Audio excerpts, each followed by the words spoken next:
بسم الله الرحمن الرحيم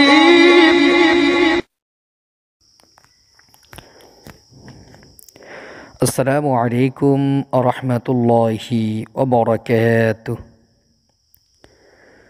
نحمده ونصلي على رسوله الكريم أما بعد সম্মানিত বন্ধুগণ, তো আপনারা সকলেই কেমন আছেন? আশা করি আল্লাহ সুবহানাহু ওয়া তাআলার রহমতে সকলেই ভালো আছেন। আমিও আল্লাহ সুবহানাহু ওয়া তাআলার রহমতে খুবই ভালো আছি, আলহামদুলিল্লাহ। সম্মানিত বন্ধুগণ, তো আজকে একটি গুরুত্বপূর্ণ বিষয় নিয়ে আসলাম আপনাদের মাঝে। বিষয়টি হইতেছে ফল মিষ্ট হওয়ার দোয়া। অর্থাৎ আমরা যে বাজার থেকে ফল ক্রয় করি বা আমরা আমাদের গাছের যে ফল আছে ইত্যাদি, এই ফলগুলো অনেক সময় দেখা যায়, যেমন আম, এরপরে আপনার তরমুজ, সিজনে তরমুজ বা অন্যান্য যে ফলগুলো আছে এগুলো দেখা যায় মিষ্টি হয় না। বাজার থেকে কিনে আনা পরে বাড়িতে দেখি মিষ্টি হয় না, বা আমাদের গাছে ফল ধরে সেগুলো মিষ্টি হয় না। তো ইত্যাদি আমাদের গাছের ফল হোক বা আমরা বাজার থেকে ক্রয় করে আনি না কেন, এই প্রত্যেকটা ফল মিষ্টি হবে ইনশাআল্লাহ।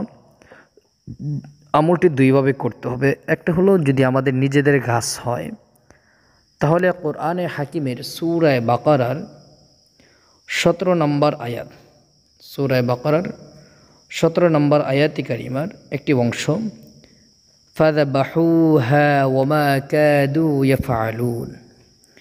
আবার বলতেছি, সূরা বাকারার 17 নম্বর আয়াতের শেষের দিকের অংশটি, ফাযাবাহুহা ওয়ামা কাদু ইয়াফআলুন।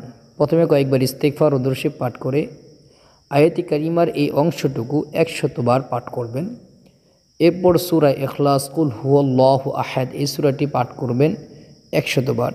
এরপরে পানিতে ফু দিয়ে সেই পানিটা যেই গাছে ফল আসবে ওই গাছের ঘোড়া এরকমভাবে দিয়ে দিবেন। পানিটা রেখে দিবেন, পানির সাথে মিশিয়ে কয়েকটা দিন দিবেন। ইনশাআল্লাহ ওই গাছে যতগুলো ফল হবে প্রত্যেকটা ফল ইনশাআল্লাহ খুবই মিষ্টি হবে এবং সুস্বাদু হবে। এটা হলো যদি আমাদের গাছ হয় বা আমাদের বাগান হয়, তাহলে আমরা এই আমল করব। 2 নম্বর হইতেছে, যদি আমরা বাজার থেকে ক্রয় করে আনি তাহলে কি করব? তাহলে যে ফলটি আমরা ক্রয় করে আনবো, ওই ফলটি আনার পরে যখন আমরা ওই ফলটিকে কাটবো বা ভাঙবো, তো এই কাটার সময় প্রথমে কয়েকবার ইস্তিগফার পাঠ করব, কয়েকবার দরুদ পাঠ করে ফাযাবাহুহা ওয়ামা কাদু ইয়াফআলুন। আবারও বলতেছি, ফাযাবাহুহা ওয়ামা কাদু ইয়াফআলুন। আয়াতে কারিমার সূরা বাকারার 17 নম্বর আয়াতে কারিমার এই অংশটুকু 21 বার পাঠ করব। এরপর ফলের মধ্যে ফু দিব।